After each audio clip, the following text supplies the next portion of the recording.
Hello everyone, स्वागत है आप सभी लोगों का कल्याण इंस्टीट्यूट यूट्यूब चैनल पे।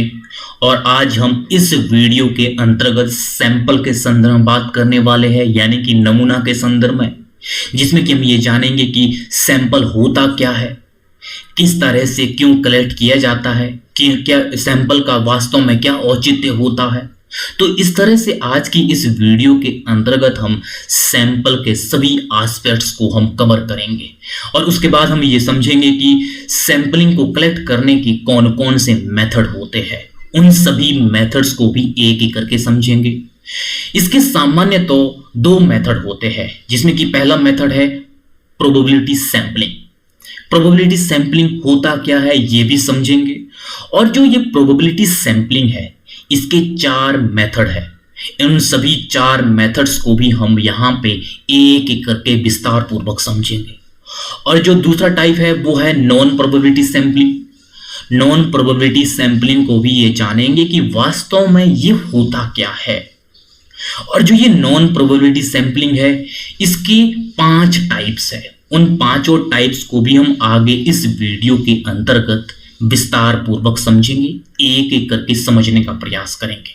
तो इस तरह से जो ये आज की जो ये वीडियो है, ये वीडियो सैंपलिंग पे बेस्ड रहने वाली है, यानी कि नमूना पे बेस्ड रहने वाली है, जिसमें कि हम सैंपल के हर एक संदर्भ को विस्तार पूर्वक समझेंगे। तो चलिए बिना किसी देरी के आज के टॉपिक की शुरुआत करते हैं। जो हमारा आज का यह टॉपिक है सैंपल। सबसे पहले सैंपल को समझ लेते हैं कि सैंपल होता क्या है, सैंपल को क्यों कलेक्ट किया जाता है, कौन कलेक्ट करता है, किस लिए करता है, उसको जान लेते हैं। जो सैंपल है, सैंपल किस तरह से जो एक रिसर्चर होता है वो क्यों कलेक्ट करता है, क्यों इसको जरूरत पड़ती है। जब एक रिसर्चर किसी भी टॉपिक, किसी भी विषय के संदर्भ में रिसर्च करता है और कोई वो एरिया को सिलेक्ट करता है अपने रिसर्च के लिए, तो उस एरिया में किस तरह से वो सिर्फ सैंपल को कलेक्ट करता है। वो पेड़ पौधों के संदर्भ में हो सकता है, वो पशुओं के संदर्भ में हो सकता है, वो मनुष्य के संदर्भ में हो सकता है। वो डिपेंड करता है कि वो रिसर्च किस पे कर रहा है। तो उस एरिया में जो उसने रिसर्च के लिए सिलेक्ट किया है, उस एरिया में अनेक जनसंख्या यहाँ पे रहती होगी।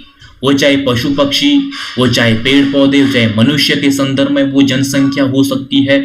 डिपेंड करता है कि जो रिसर्चर है, रिसर्चर किस पे रिसर्च कर रहा है। जब एक एरिया उस रिसर्चर ने सिलेक्ट किया है रिसर्च के लिए, वहां पे अनगिनत जनसंख्या होती है। ये पॉसिबल नहीं है कि हर एक व्यक्ति के पास वो रिसर्चर जाएगा और उससे वो सैंपल कलेक्ट करेगा। ये पॉसिबल नहीं है, क्योंकि इसमें अधिक समय लगता है, अधिक संसाधन लगते हैं, और ये पॉसिबल है ही नहीं कि हर एक व्यक्ति के पास जाकर के उससे सैंपल कलेक्ट किया जाए।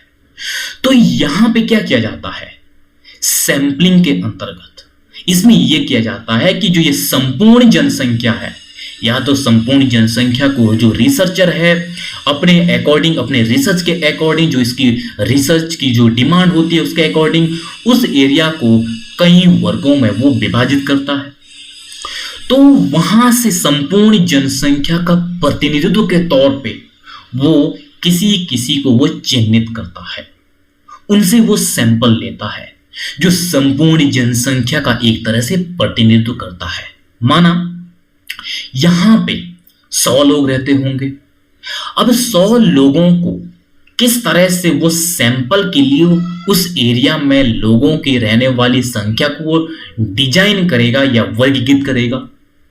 माना उसने 100 लोगों की जनसंख्या में से 10 लोगों से सैंपल किया है, तो हर 10 व्यक्ति पर एक सैंपल जब वो कलेक्ट करेगा, तो किस तरह से हर 10 व्यक्ति पर एक सैंपल जब वो कलेक्ट करेगा, तो एक जो ये सैंपल है, ये सैंपल इन 10 लोगों का वो प्रतिनिधित्व करेगा। यानी कि सैंपल संपूर्ण समूह का एक निम्नतम प्रतिनिधित्व होता है। किस तरह से एक सैंपल जो समष्टि जनसंख्या है उसका प्रतिनिधित्व वो करता है। तो इस तरह से ये सैंपल होता है, यानी कि एक सैंपल वो समष्टि जनसंख्या का वो प्रतिनिधित्व करता है। वो उस एक सैंपल के संदर्भ में वो उन सभी जनसंख्या का वो प्रतिनिधित्व करेगा। इसलिए वो सैंपल लिया जाता है और उसके आधार पर रिसर्च किया जाता है, उसके आधार पर निष्कर्ष निकाला जाता है और उसके बाद उसको जनरलाइज किया जाता है कि वहां पे उस क्षेत्र में रहने वाले लोगों की स्थिति इस तरह की है और यहाँ पे जो सैंपल है वो सैंपल किस तरह से समष्टि जनसंख्या के प्रतिनिधित्व के तौर पे वो चिन्हित किए जाते हैं और उनके आधार पे वो संपूर्ण रिसर्च किया जाता है। ये होता है सैंपल। अब हम इसके बाद सैंपलिंग को कलेक्ट करने के मेथड को समझेंगे, जिसमें कि दो मेथड है। उन दोनों मेथड को हम एक एक करके समझेंगे, जिसमें कि जो पहला मेथड है वो है प्रोबेबिलिटी सैंपलिंग। प्रोबेबिलिटी सैंपलिंग यानी कि ये होता क्या है, किस तरह से इसके अंतर्गत सैंपल कलेक्ट किए जाते हैं। जो प्रोबेबिलिटी सैंपलिंग है इसमें जनसंख्या का बहुत बड़ा आकार होता है। जब जनसंख्या का बहुत बड़ा आकार होता है तो ऐसी स्थिति में प्रोबेबिलिटी सैंपलिंग के तहत सैंपल को कलेक्ट किए जाते हैं। और जब जनसंख्या का बहुत बड़ा आकार होगा तो इससे क्या होगा, जो हमारे रिसर्च का जो निष्कर्ष होगा वो संभावना पे वो रहेगा, वो संभावना पे वो डिपेंड रहेगा, क्योंकि जनसंख्या का बहुत बड़ा आकार है। यहाँ पे एरर रहने की बहुत बड़ी संभावनाएं होती है। तो इस तरह से जब जनसंख्या का बहुत बड़ा आकार होगा तो ऐसी स्थिति में प्रोबेबिलिटी सैंपलिंग के तहत सैंपल को कलेक्ट किया जाता है। जब जनसंख्या की किसी इकाई को नमूना में शामिल किया जाता है और उसका चयन संयोग पर निर्भर करे तो उसे हम प्रोबेबिलिटी सैंपलिंग कहते हैं। तो इस तरह से यह है प्रोबेबिलिटी सैंपलिंग। अब हम प्रोबेबिलिटी सैंपलिंग के टाइप्स को समझेंगे कि प्रोबेबिलिटी सैंपलिंग के कौन कौन से प्रकार है। इसके 4 प्रकार है। इन चारों प्रकारों को यहां पे हम एक एक करके समझेंगे, जिसमें कि पहला जो प्रकार है वो है simple random sampling. Simple random sampling इसमें कैसे होता है sample collect. Simple random sampling के तहत किस तरह से जो एक रिसर्चर होता है वो जिस एरिया का वो रिसर्च करता है, जिस एरिया को वो चिन्हित करता है सैंपलिंग के लिए, उस एरिया से वो सैंपल को रैंडमली कहीं से भी लेता है। माना ये वाला एरिया रिसर्चर ने सैंपल के लिए कलेक्ट किया है। अब यहां से अपनी सुविधा के अनुसार वो कहीं से भी किसी भी कोने से यहां से सैंपल को वो रैंडमली कलेक्ट करेगा। तो ये जो मेथड होता है ये सिंपल रैंडम सैंपलिंग के तहत इसमें सैंपल को कलेक्ट किया जाता है। और जो दूसरा टाइप है वो है सिस्टमैटिक सैंपलिंग। सिस्टमैटिक सैंपलिंग इसमें किस तरह से सैंपल कलेक्ट होता है। इस विधि में संपूर्ण जनसंख्या को वर्गीकृत के बाद वो सैंपल लिया जाता है। जो एरिया रिसर्चर ने सैंपल के लिए उसने चिन्हित किया है, उस एरिया को सबसे पहले रिसर्चर इसको कई स्तरों में वो वर्गीकृत करता है। जब वो कई स्तरों पे वो वर्गीकृत करेगा, वो चाहे भौगोलिक क्षेत्र के आधार पर होगा, वो चाहे किसी भी क्षेत्र के आधार पर, वो उस एरिया को वो वर्गीकृत करेगा पहले और उसके बाद वहां से वो सैंपल को वो कलेक्ट करता है।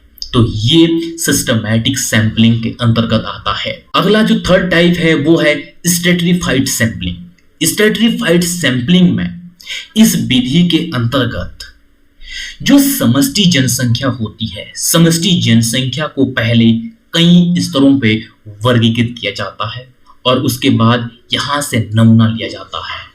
ये एक तरह से सिस्टमैटिक सैंपलिंग के ही तरह से होता है, लेकिन यहां पे समष्टि जनसंख्या को कई स्तरों पे वर्गीकृत किया जाता है। उसके बाद वहां से सैंपल को कलेक्ट किया जाता है। जैसे कि किसी एरिया से सैंपल को कलेक्ट करना है और वहां पे रहने वाली जनसंख्या को पहले वो कई वर्गों में वो वर्गीकृत करेगा। माना कोई जनसंख्या अमीर है, कोई गरीब है, कोई किसी की सामान्य स्थिति है, तो जब इन स्तरों पे जनसंख्या को वर्गीकृत किया जाएगा और उसके बाद सैंपल यहां से कलेक्ट किया जाएगा, तो वो सैंपलिंग जो मेथड है वो स्ट्रैटिफाइड सैंपलिंग कहलाती है। अगला जो चौथा टाइप है वो है क्लस्टर सैंपलिंग। क्लस्टर सैंपलिंग में किस तरह से जो सैंपल जो कलेक्ट होता है, इसमें जो रिसर्च का जो एरिया है उस एरिया को किस तरह से प्रशासन के द्वारा पहले से उसको वर्गीकृत किया हुआ होता है। और जो ये एरिया है, ये एरिया इसका दायरा काफी विस्तृत होता है, क्योंकि इसका एरिया विस्तृत होने के कारण इस एरिया का वर्गीकरण प्रशासन के द्वारा किया हुआ होता है पहले से। जैसे कि देश हो गया, राज्य हो गया, जिला, ब्लॉक, गांव के रूप में पहले से प्रशासन के द्वारा इस जो क्षेत्र को वर्गीकृत किया हुआ होता है। और शोधकर्ता क्या करता है? शोधकर्ता प्रशासन के द्वारा जो वर्गीकृत किया हुआ जो एरिया है उस एरिया में जा करके वो सैंपल को वो कलेक्ट करता है। यानी कि इस विधि में क्षेत्रफल बहुत अधिक होता है और इस क्षेत्रफल को प्रशासन के द्वारा इसको डिवाइड किया होता है, वर्गीकृत किया हुआ होता है।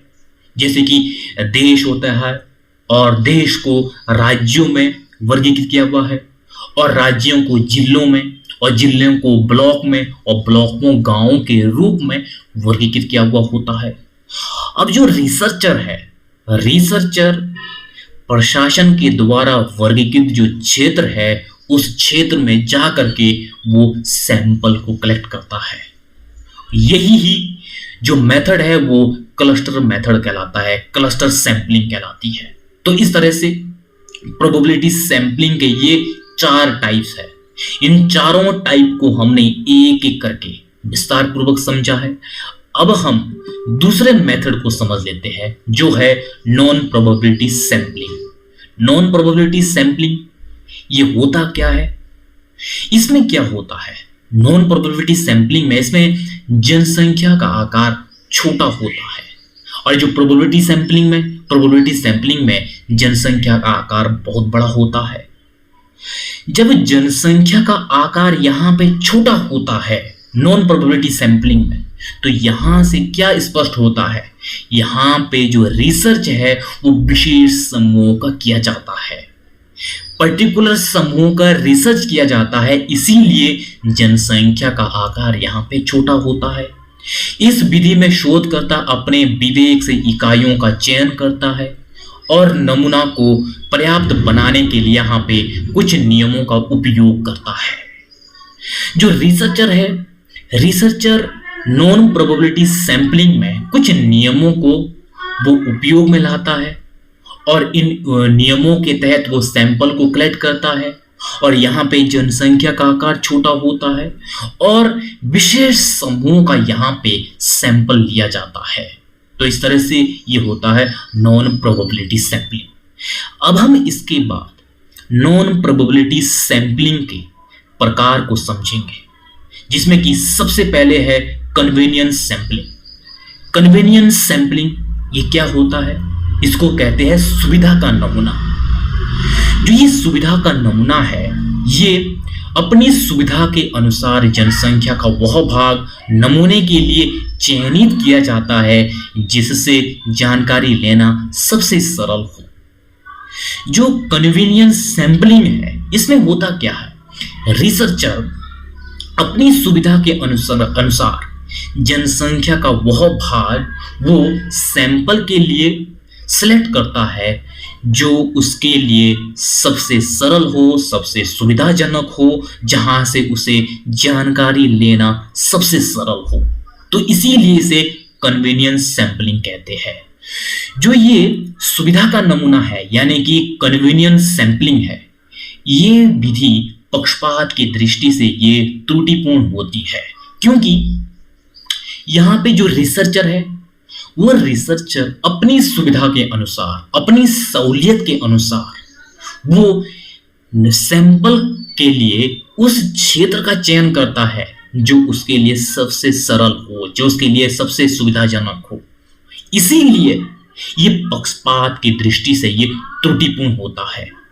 और जो दूसरा टाइप है वो है पर्पसिव सैंपलिंग यानी कि उद्देश्य नमूना। ये होता क्या है, किस तरह से ये कलेक्ट किया जाता है? जब रिसर्चर किसी विशेष उद्देश्य के लिए वो विशेष प्रकार के वो सैंपल को जब वो कलेक्ट करता है तो उसे हम पर्पसिव सैंपलिंग यानी कि उद्देश्य नमूना कहते हैं। वह उद्देश्य नमूना कहलाते हैं क्योंकि विशेष उद्देश्यों को प्राप्त करने के लिए ये रिसर्च किए जाते हैं और इन विशेष उद्देश्यों को प्राप्त करने के लिए एक विशेष प्रकार के सैंपल लिए जाते हैं इसके तहत।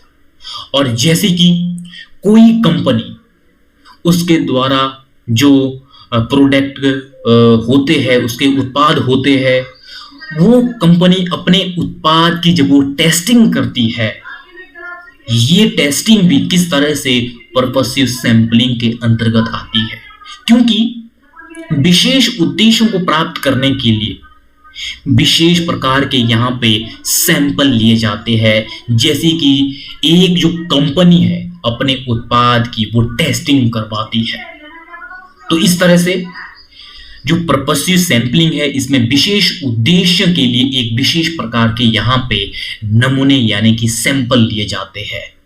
और जो थर्ड टाइप है वो है एक्सीडेंटल सैंपलिंग।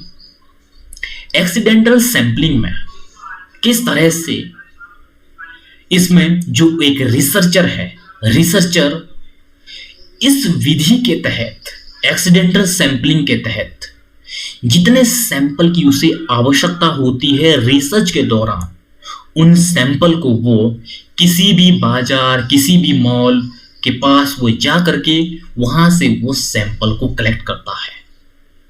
एक रिसर्चर एक्सीडेंटल सैंपलिंग के तहत जब वो रिसर्च करेगा, वो सैंपल कलेक्ट करेगा, तो वो किसी भी जगह जाकर के जहां पे उसे सैंपल कलेक्ट करने के लिए जनसंख्या प्रोवाइड हो जाए, वो किसी बाजार में हो सकता है, वो किसी मॉल में हो सकता है, वहां पे जा करके वो खड़ा हो जाएगा और रैंडमली जो भी आएगा उनसे वो सैंपल कलेक्ट करेगा। तो इस तरह से एक्सीडेंटल सैंपलिंग में ये होता है कि किस तरह से इस विधि के तहत रिसर्चर को जितनी सैंपल की जरूरत होती है वो किसी बाजार में, किसी मॉल के पास जाकर के वो सैंपल को वो कलेक्ट करेगा। और चौथा टाइप है वो है कोटा सैंपलिंग। कोटा सैंपलिंग इस विधि में शोधकर्ता जनसंख्या को कई वर्गों में वो पहले विभाजित करता है और जिसमें निश्चित जनसंख्या का वो सैंपल के लिए वो चयनित करता है। उसके बाद इस विधि के तहत जनसंख्या को कई वर्गों में विभाजित किया जाता है, जिनमें से निश्चित जनसंख्या को, किनमें से, जिस जनसंख्या को कई वर्गों में विभाजित किया गया है और उनमें से किसी निश्चित जनसंख्या को सैंपल के लिए चयनित किया जाता है। यह होता है कोटा सैंपलिंग में। और जो अगला टाइप है पांचवा, वो है स्नोबॉल सैंपलिंग। स्नोबॉल सैंपलिंग में किस तरह से सैंपल को कलेक्ट किया जाता है, जब किसी विशेष समूह को लेकर के शोध करता है और इनको लेकर के जानकारी बड़ी आसानी से नहीं मिलती है, क्योंकि एक विशेष समूह होता है। जब विशेष समूह को लेकर के शोध करता है, उनको लेकर के जानकारी आसानी से नहीं मिलती है। इस विधि के अंतर्गत जितने ज्यादा लोगों से मिला जाता है उतनी ही ज्यादा जानकारी प्राप्त होती है। इसमें नमूना लेने के दौरान शोधकर्ता जब लोगों से जानकारी या नमूना एकत्रित करता है तो इस प्रक्रिया के दौरान अन्य अन्य लोगों के नाम सुझाए जाते हैं जिससे जानकारी प्राप्त की जाती है और ये प्रक्रिया निरंतर चलती रहती है। जो स्नोबॉल सैंपलिंग है, स्नोबॉल सैंपलिंग किस तरह से ये बर्फ के गोले के समान है। जब एक रिसर्चर रिसर्च करेगा, वो रिसर्चर किस तरह से वो विशेष समूह को लेकर के जब रिसर्च करता है और उसको लेकर के आसानी से जानकारी नहीं मिलती है क्योंकि वो विशेष समूह को लेकर के रिसर्च करता है और पब्लिक डोमेन में उस रिसर्च से संबंधित उस विशेष समूह से लेकर के जानकारी प्रोवाइड नहीं है पब्लिक डोमेन में। तो स्नोबॉल सैंपलिंग में क्या होता है, जब एक रिसर्चर सैंपल कलेक्ट करने की कोशिश करता है तो वो किस तरह से, जब वो लोगों से मिलता है, लोग अन्य अन्य लोगों के नाम प्रोवाइड करते हैं कि आपको इनके पास जाना चाहिए, इनसे आपको उनके जानकारी मिल पाएगी। तो जितने लोगों से वो मिलता है, जितने ज्यादा लोगों से मिलेगा उतनी ही ज्यादा जानकारी उसे मिल पाएगी क्योंकि उस विशेष समूह को लेकर के पब्लिक डोमेन में जानकारी अवेलेबल नहीं होती है। जब वो लोगों से मिलते जाता है तो जानकारी उतनी ही ज्यादा मिलती है उसे। तो ये स्नोबॉल के समान है, जैसे बर्फ का गोला पहाड़ से वो रुढ़क करके वो नीचे की ओर वो रुढ़कता है और जैसे जैसे ये बर्फ का गोला नीचे रुढ़कता हुआ आएगा इसका आकार बढ़ता जाएगा।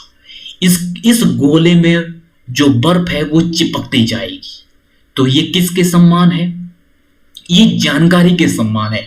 जितने ज्यादा लोगों से बात की जाएगी, उनसे मिला जाएगा, उतनी ही ज्यादा जानकारी मिलती जाएगी हमें। तो इस तरह से ये बर्फ के गोले के समान है। जब वो पहाड़ से वो रुढ़कता है आगे जा करके जो बर्फ के गोले का जो आकार है वो निरंतर बढ़ता जाता है। जो वो निरंतर गिरते जाता है, निरंतर इसके आकार में भी वृद्धि होती जाती है। तो इस तरह से स्नोबॉल सैंपलिंग में क्या होता है, जितने ज्यादा लोगों से मिला जाता है उतनी ज्यादा जानकारी प्राप्त होती है और अन्य अन्य लोगों से जब वो मिलता है तो वो व्यक्ति अन्य अन्य लोगों के नाम सुझाते जाते हैं कि आप इन लोगों से मिलिए, तब आपको सटीक जानकारी मिलेगी। और ये प्रक्रिया निरंतर चलती रहती है स्नोबॉल सैंपलिंग में। तो इस तरह से ये स्नोबॉल सैंपलिंग है। जो नॉन प्रोबेबिलिटी सैंपलिंग है, नॉन प्रोबेबिलिटी सैंपलिंग के ये 5 टाइप्स है जिनको हमने एक एक करके विस्तार पूर्वक समझा है। तो इस तरह से आज का जो हमारा इस वीडियो के तहत जो टॉपिक था वो था सैंपल यानी कि नमूना, जिसमें कि हमने ये समझा कि सैंपल होता क्या है। उसके बाद हमने ये समझा कि सैंपलिंग को कलेक्ट करने के कौन कौन से मेथड है, जिसमें कि हमने प्रोबेबिलिटी सैंपलिंग को समझा, नॉन प्रोबेबिलिटी सैंपलिंग को समझा। और जो प्रोबेबिलिटी सैंपलिंग है, प्रोबेबिलिटी सैंपलिंग के अंतर्गत जो 4 टाइप्स है उन चारों टाइप्स को भी हमने एक एक करके समझा। और जो नॉन प्रोबेबिलिटी सैंपलिंग है इसके 5 टाइप्स को एक एक करके समझा। तो इस तरह से आज की इस वीडियो के तहत हमने इन सभी बिंदुओं पे विस्तार पूर्वक विश्लेषण किया और मुझे उम्मीद है कि आपके लिए जो ये आज की वीडियो है ये वीडियो काफी उपयोगी रही होगी। और अगर चैनल को अभी तक सब्सक्राइब नहीं किया है तो चैनल को जरूर सब्सक्राइब करिएगा, जिससे कि हमें और ज्यादा इसी तरह से कंटेंट को क्रिएट करने में मोटिवेशन एवं उत्साह मिलता है। और यदि आप हमें फीडबैक देना चाहते हैं हमारे टीचिंग स्टाइल को लेकर के, हमारे कंटेंट को लेकर के और हमारे एक्सप्लेन करने के तरीके को लेकर के, तो आप हमें फीडबैक जरूर दीजिएगा कमेंट के थ्रू। वो फीडबैक चाहे स्ट्रॉन्ग से स्ट्रॉन्ग फीडबैक क्यों ना हो, आप हमें कमेंट के थ्रू जरूर फीडबैक दीजिएगा। और अगर आप सैंपलिंग से रिलेटेड कोई टॉपिक हो या इसके अलावा कोई भी टॉपिक हो, उस टॉपिक पे आप अलग से डिटेल में वीडियो चाहते हैं तो आप कमेंट में उस टॉपिक को डाल दीजिएगा, हम तक वो कमेंट पहुंचेगा और हम आपको उस टॉपिक से रिलेटिव डिटेल में वीडियो अलग से आपको प्रोवाइड करवाएंगे। तो आप हमें जरूर फीडबैक दीजिएगा और किस टॉपिक पे आप अलग से डिटेल में वीडियो चाहते हैं उस टॉपिक को भी आप कमेंट बॉक्स पे जरूर डाल दीजिएगा। और अगर आप हमसे जुड़ना चाहते हैं तो हमने डिस्क्रिप्शन में टेलीग्राम ग्रुप का लिंक दिया हुआ है, उस टेलीग्राम ग्रुप से आप हमसे जुड़ सकते हैं। जो हमारे नोट्स है ये नोट्स आपको टेलीग्राम ग्रुप के माध्यम से आपको मिल पाएंगे। हमारी एक वेबसाइट है kalyaninstitute.in, इस वेबसाइट के माध्यम से भी आपको बेहतर से बेहतर कंटेंट मिल पाएगा, तो आप इस वेबसाइट को भी जरूर विजिट कीजिएगा। और मुझे उम्मीद है जो ये आज की जो ये वीडियो है, ये वीडियो आपके लिए बहुत ज़्यादा उपयोगी रही होगी और आपने चैनल अब सब्सक्राइब कर दिया होगा, हमसे जुड़ गए होंगे, तो आप सभी लोगों का बहुत बहुत शुक्रिया।